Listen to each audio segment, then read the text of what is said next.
virtual reality, Oculus Rift, and mobile games and location-based games.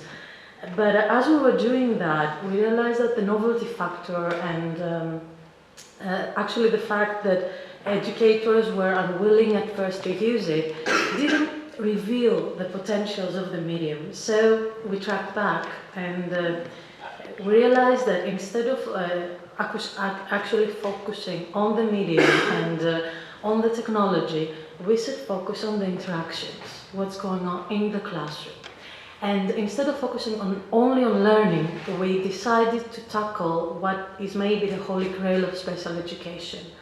And that is autonomy. And that is how we can support people with disabilities, students or young adults, towards their efforts in becoming self-sustained.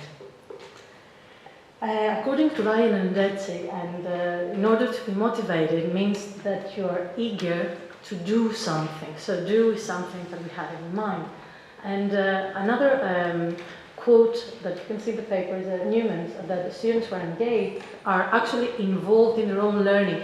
These are two issues that if you've ever been with a person involved in special education, they would continually discuss about that, how important it is for these two issues to happen in the classroom. So students with intellectual disabilities are maybe one of the most lovable groups regarding games-based learning because they actually need it. They find games exciting, so do they teach, so do their teachers. And at the same time, they have needs that maybe only playful interactions and situations can help. However, as I told you, we actually make the decision to tackle these questions and actually to understand what is going on in the classroom when you implement digital games. We use three different kinds of theories. The first of all is self-determination theory. It's a meta theory of determination and intrinsic motivation that combines different theories in a broad framework. At the same time, we use the Goffman's framework analysis. Goffman created a theory saying that human expression can be, human experience can be described in frames that can actually break if something happened or retain the plasticity. It's a meta-sociological theory, and it has been extremely useful over the past years in order to explain the relationships between gamers, gameplay, and game. And last but not least, we use flow theory. Flow theory, of course, I don't have to explain that, it's being described many times yesterday as well in a poster. We use flow theory not actually to prove that it happens, but to use it as a measure. We would only use data and analyze them regarding self-determination theory and Goffman's theory if students were on flow while using the games. So we're talking about a 3-year-old qualitative study. We faced many issues because crisis happened in Greece, which meant that we lost some of our students along the way, we lost some teachers, there were many changes. That's why it got us 3 years to say that we had results and data enough that we felt confident. So there were two different phases of the study, tough 1 and tough 2, and in the first phase of the study, we used different games, completely different games, for different educational reasons. We also used many empirical results such as interviews and the participant observation scale and video. And we also used the perceived competence scale, which is just a four-question questionnaire, very simple, in which you can actually measure the competence, how do the students feel regarding specific issues that happen in the classroom. In the second phase of the study, it was almost similar. The main difference is that apart from giving the educators different games, we allowed them to, and we actually insisted that they should use games regarding a specific educational subject. And we asked them to use it regarding autonomous travel and travel training. We chose this subject because even though it is such an important issue regarding autonomy, how to travel alone, especially in urban settings. In Greece, unfortunately, the classical method of teaching it has been proven not really efficiently. It was almost the same between the two different groups. Another difference is that the T1 students were younger, but they were in a much better cognitive stage. However, as I've told you, we ended up with 7 educators and 25 students, even though initially we got much more. In both phases, teachers formed 2 different groups. The first group decided that they would use the games just as facilitators, without actually implementing them in their educational scenario. In the second group, teachers decided to implement the game and integrate them in the educational scenario in a much more playful way, using role-playing, using gamification and much more playful mechanisms, and actually use them as educational tools every day. Moreover, regarding the second phase, we designed a game specifically for travel training. That it was actually, we designed it cooperatively with the educators and the students. It was a much simpler game than the ones that they have used in the past, and we did that in order to make sure that the medium would be extremely simple. As I've told you, we made sure that during the observation, the students would be on flow and they had some characteristics of flow theory. There are many details that I can share with you, and please feel free to ask me afterwards about what was going on, how they used it, how many times, and because there were many different situations that they were going on. However, I can tell you that students used different media and teachers were free to make the choices that they felt like doing, but we were there to document everything, either on video or during observation and using checklists. And of course using many interviews before and after. Sorry, how much time do I have? Okay, lovely, thank you. In order to analyze all this data, we use analytic induction and of course Goffman's theory, and that is self-determination theory. Here you can see what was the majority of the characteristics that we were trying to see if they were present during all these different observation tools and data that we gathered. So we're interested in flow, so as to know that we can use this data, and we're interested to see what was going on during the interactions, if the frame would break, if they would return to it, if they were willing to be focused. And of course, regarding self-determination, were we able to measure any change regarding how they would feel about what they were doing, if they felt competent enough, or if, for example, they felt that they were in control. In order to explain to you much easier, I chose to show the results in 3 different categories. Results that had to do with students, results that had to do with educators, and results that had to do with the classroom as a system. First of all, with students.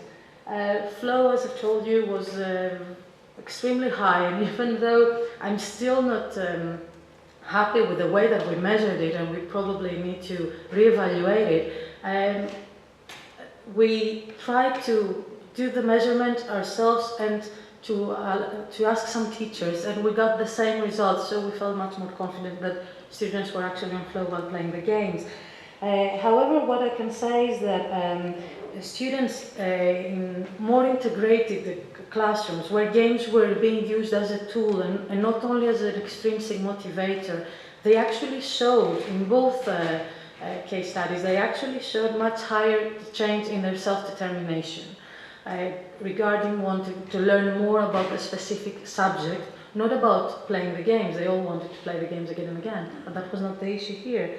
Another issue is that we can say that these higher scores had a lot to do with fun, and I'm going to discuss about it later. Regarding frame analysis and video analysis, what was most important was the plasticity that we saw between frames. I have to tell you that these classrooms have been observed prior to any game use, and they were very, how can I say that? It was very easy to break the frames, because while they were having a lesson, somebody would enter the classroom, ask something, and then the teacher would have to continue from the start. But this didn't happen while they were doing the lesson by using games. So there was a high plasticity and endurance in the frame, and students kept being focused during the interventions. As students say, they were eager to learn in a better way, and they actually requested change in their educational strategies in order to learn more. That actually surprised educators a lot, because as we're told in many different case studies, they hadn't experienced that before, and they felt that students were getting in control on how they would like to learn better the specific subject in order, of course, to play the game or beat it. What was extremely interesting as well is that in the second phase, in the much more controlled group and much more playful interaction group, students decided not only to make changes in the educational content, but they decided to make changes in the design, in the game design, and requested to design their own games. And this is something that we proceed in doing, changing the research. But it was very intriguing, because we saw for the first time that the students were eager to become from content consumers to content creators and designers. Educators were highly motivated to use the games, but they felt that they didn't know how. So, especially for this research, we didn't give them much direction. We allowed them to do it on their own, and since there were more than 1 year for each case study, to figure out a way, and actually they did. They did describe the experience as highly motivating for the students and for themselves, and they understood that the communicational dynamics were very high, so they always involved more than 2 students in front of the computer, and they were actually using that in order to relieve tensions. However, the educators that did not integrate the games in their educational scenario felt that they missed lots of educational opportunities, that they saw them but they were doing something else and they were not able to continue this educational experience. Regarding the classroom, games were characterized as a facilitator of change, actually positive change. However, educators felt that sometimes they were less in control, but they didn't have an issue with that. There was a lot of role changing and communication going on, and the educators described the experience as full of information. In the end, according to the educators, this very, very simplified model seemed that it emerged, that the educator, in order to use games in a special education classroom, should transform from researcher to know exactly what the classroom is about, what are the needs of the students and what are the available games, to a facilitator in order to make sure that the experience is powerful and empowering for the students, and a co-gamer, because a co-gamer needs to reflect, see what is going on, and reassess the situation in order to create a much better experience. Fun, as I've told you, it was one of the main important factors that emerged again and again. The moment that students would verbally say that I'm having fun, this is so fun, it was the time that afterwards their interviews, or the scale that they would in the scale that we would use to interview them, so much higher scores regarding their self-determination in learning. Fun was a term that was Fun was a term that it would emerge again and again, and the most important thing to us is that it was a term that kept emerging regarding the students, but regarding the educators, it was emerging as an important factor only at the end of the sessions, at the end of the 3 last months. Another important issue is that students were able according to our analysis, the students were able to make connections between real life issues and game issues, and they were willing to discuss it either during gameplay with their peers or afterwards with their educator or even with their parents at home.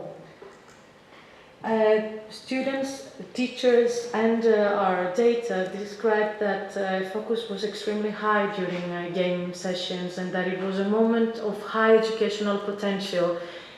Some educators actually told us that even if the game was of a poor quality, it was a pretty good time for the educator to use this moment and continue with the learning subjects or to take an information from the student. So last but not least, and summing up all of the issues that I brought up, games in the special education classroom seem as a pretty important and intrinsic motivator, both for students and for educators. As educators told us, it was extremely important for them to see the transformation that could happen when using such a dynamic medium. They also said, both students and educators, that it was the first time that they were able to become from consumers to designers of an experience. And that last information probably will be the next step of our research and probably the final. However, as they all required, guidelines are very important when designing serious games. Very simple guidelines that they should be actually imposed by the game itself and not written guidelines. And last but not least, I would like to thank you very, very much for your time.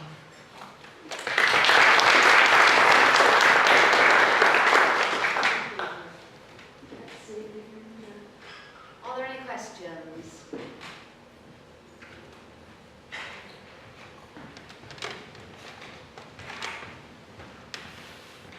Thank you, Maria. You mentioned in one of the slides, in terms of students' improvements, hopefully, in terms of, for instance, in the travel training. Was there any research to show that, or was there any data to show that, having been on the programme, their ability to get from A to B or from school to home or whatever has improved? It wasn't part of the paper, but yes, we've done many researches.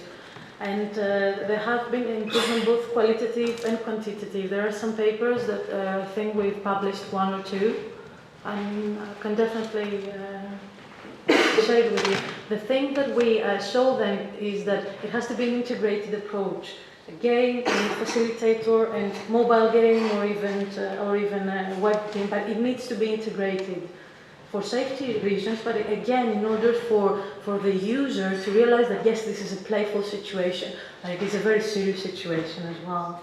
I think particularly if you're selling it to a head teacher or to an organisation, having that sort of data, yes, this is the difference. Well, that's what helps the seller. Thank you. Thank you.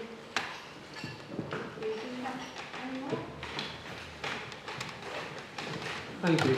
One question, how do you measure flow? How do you measure flow?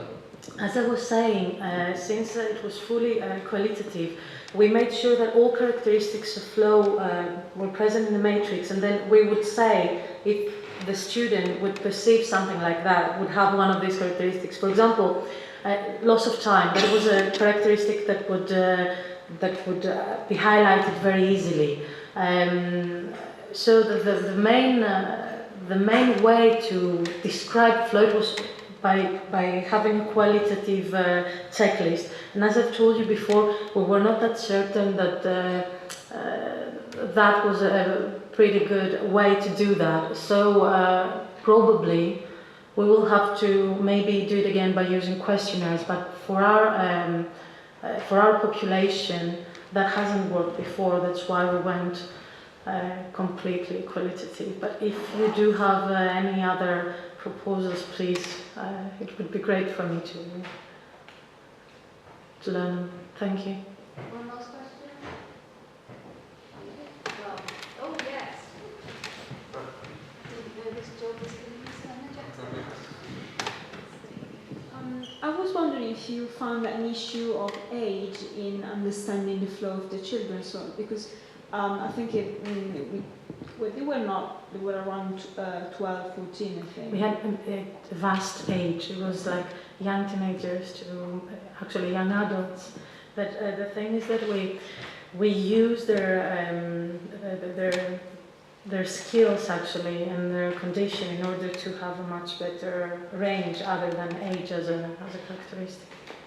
So I was wondering if you think that the younger children might have some problems in really understanding the emotion, so the flow experience, or maybe if the older were better, so if you feel a difference in the level of flow between young girls and adults.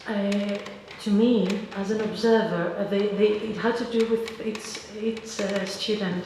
It was much personal regarding their focus and regarding sometimes the tension that it would be between their peers.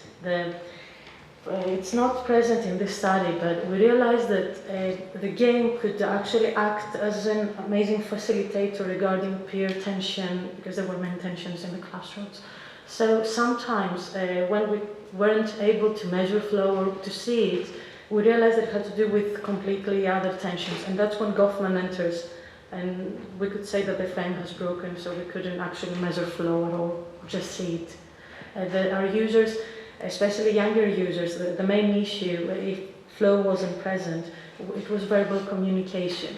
Even if they were in a much better cognitive state, their verbal situation was not that good yet. So we weren't certain, and that it wasn't documented, that they were experiencing flow. It was something that we had to rely either on very vibrant, highlighted characteristics, or if the educator would allow us to, by saying that, well, yes, here you can see that he lost track of time and probably he has that characteristic.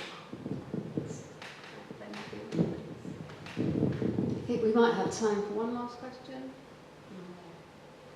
Thank you very much. Thank you.